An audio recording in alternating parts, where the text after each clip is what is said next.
ఈరోజు మా పార్టీ నాయకురాలు శాసనమండలి సభ్యురాలు కవిత గారి అరెస్టు అప్రజాస్వామికం, అక్రమం, అనైతికం. ఈ అరెస్ట్ను తీవ్రంగా ఖండిస్తూ ఉన్నాం.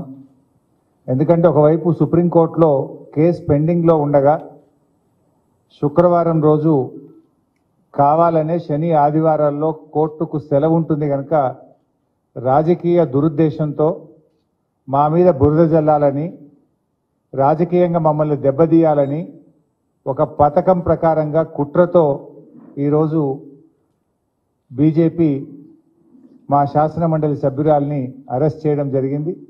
ఈ అరెస్టును తీవ్రంగా ఖండిస్తూ ఉన్నాం.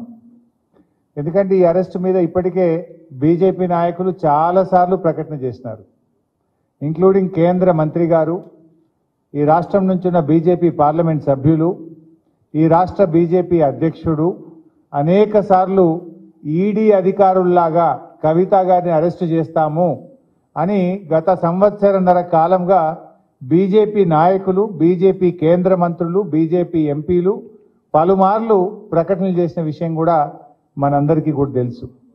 ఎందుకంటే రేపు పార్లమెంట్ ఎన్నికలకు నోటిఫికేషన్ వస్తుంది.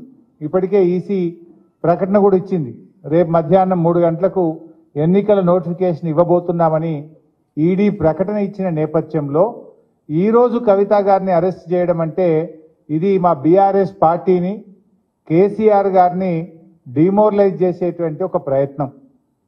అంటే మమ్మల్ని ఏ రకంగానైనా డిమోరలైజ్ చేసి ఈ ఎన్నికల్లో రాజకీయంగా లబ్ధి పొందాలని బీజేపీ, కాంగ్రెస్లు ఈ రాష్ట్రంలో కలిసి ఇలా కుట్ర పన్నుతా ఉన్నాయి.